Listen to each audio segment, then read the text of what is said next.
মিছিল শেষ না হলে বল। এখন না, পরে পরে মিছিল শেষ হোক পরে। এখানে বলার জায়গা নেই, পরে বলবো। আমাদেরকে বলা হয়েছে মিছিলটা শেষ হয়ে যাক তারপরে কথা বলবো।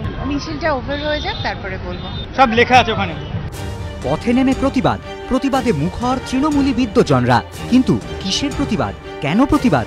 শুক্রবার দুপুর গড়িয়ে বিকেল, মিছিল শুরু হয়ে শেষ, কিন্তু কেন কিসের গোলকধাঁধা থেকে বেরোনো গেল না কিছুতেই।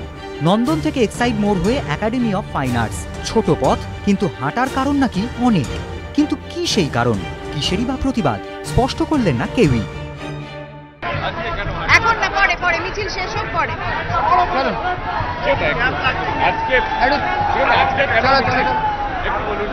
এখানে বলার জায়গা নেই, পরে বলবো। তৃণমূলী বিদ্বজনদের এই মিছিল আয়োজনের দায়িত্বে ছিলেন অরিন্দম শীল, সুবোধ সরকাররা। তাদের কাছেও একই প্রশ্ন, কেন মিছিল? কিন্তু বেশি কথা বলতে নারাজ তাঁরাও। বাংলার কোনো অপমান আমরা মেনে নেব না, সেটা তার প্রমাণ আজকের এই দল। আর কিচ্ছু বলার নেই, বাকিটা ওখানে দেখান কারা কারা এসছে।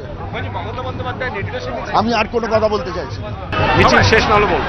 মিছিল মানে কেন আজকে যদি বলবেন পরে। মিছিল শেষ হলে একই অবস্থা বাকি তারকাদেরও। কেউ বললেন পরে বলবো, কেউ বা কায়দা করে এড়িয়ে গেলেন প্রশ্ন।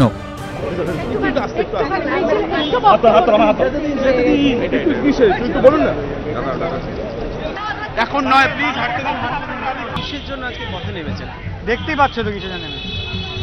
আপনারা যদি একটু বলেন। সব লেখা আছে ওখানে, স্লোগানে ওখানে আছে লেখা আছে। কারো দাবি সব বলবেন, তবে মিছিল শেষ হলে।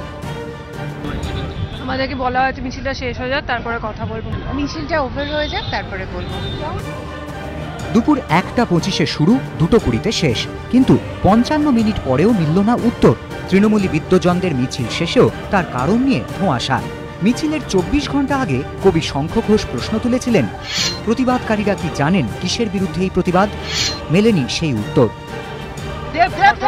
আজকের উদ্দেশ্যটা কি ছিল মিছিলের? মিছিলের উদ্দেশ্যটা কি ছিল? মিছিল শেষে উত্তর দেওয়ার কথা ছিল অনেকের, কেউ কথা রাখেনি। কৃষ্ণেন্দু অধিকারী ও অরিত্রিক ভট্টাচার্য, এবিপি আনন্দ, কলকাতা।